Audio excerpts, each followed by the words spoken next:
1250 plus છે સૌરાષ્ટ્રમાં અને ઓઇલ મિલો 600 આજુબાજુ છે.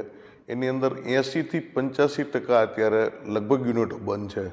તમારા માધ્યમથી સરકારને અમારે એટલી વિનંતી કરવાની છે કે આની અંદર કંઈક તમે ખૂટતું કરી ઘટતું કરી અને કંઈક આ ઇન્ડસ્ટ્રીને બચાવવા માટે થઈને કંઈક પ્રયત્ન કરો છે.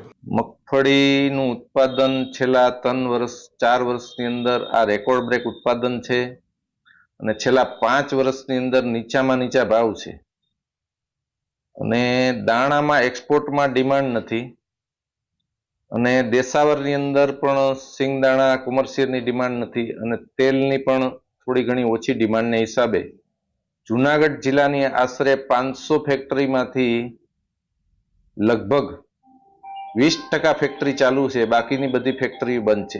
અત્યારે સૌરાષ્ટ્ર અને ગુજરાતનો સિંગદાણા સિંગતેલનો ઉદ્યોગ મંદીના ભરડામાં એટલા માટે છે કે એક્સપોર્ટ સદંતર બંધ છે. જો એક્સપોર્ટ થાય તો જ આમાં તેજી આવે એમ છે. અને બીજું કારણ એ છે કે ઘર આંગણાનું ઉત્પાદન બહુ મોટું છે. જે દર વખતે 25-26 લાખ ટન માલનું ઉત્પાદન થતું હતું એ આ વખતે 42 લાખ ટન માલનું ઉત્પાદન છે. જો એક્સપોર્ટ ન થાય, સિંગતેલ અને સિંગદાણા એક્સપોર્ટ ન થાય તો આ માલ ખૂટે એમ નથી અને આનો ભાવ આવે એમ નથી. જો ગવર્મેન્ટ આમાં કઈ રસ લે અને એક્સપોર્ટ અને સિંગતેલ અને સિંગદાણા એક્સપોર્ટ કરે તો જ આ વસ્તુમાં ભાવ વધી શકે એમ છે. અત્યારે અમારા સિંગદાણા ઉદ્યોગમાં જુનાગઢ કે ઓલ સૌરાષ્ટ્રમાં બધે બેંક લોનું અને વ્યાજ સહાય ને સીસી ઉપર જ બધું ચાલે છે ને બેંક લોન ઉપર ચાલે છે. જો નવું વર્ષ રહ્યું તો અમારા સિંગદાણા ઉદ્યોગમાં કોઈ બેંકની લોન નહીં ભરી શકે કે સીસીના હપ્તા વ્યાજ ભરી શકે તેવી પોઝિશન નથી. આગલું વર્ષ ખરાબ ગયું ને આ વર્ષ એવું છે તો અત્યારે અમારો સિંગદાણા ઉદ્યોગ 50% એનપીએ થવાને આરે છે.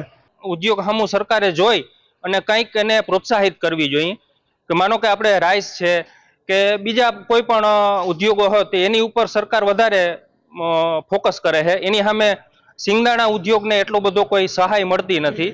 જો આમનામ રહ્યું તો આજથી 2 વર્ષ પહેલા જે મગફળીના મણના પ્રતિ મણના ભાવ 1600-1700 રૂપિયા હતા, અત્યારે 900 રૂપિયા મળે છે. તો આવક ખેડૂતની ડબલ થવાને બદલે અડધી થઈ ગઈ છે અને આમનામ રહે તો હજી ખેડૂત પાયમાલ થશે. મગફળીનું આમ જોઈએ તો છેલ્લા 5-6 વર્ષથી આ ભાવ ઊંચા હતા. અત્યારે જે ભાવ જે બોટમ છે છતાં પણ 2 પૈસા રડતા નથી કોઈને.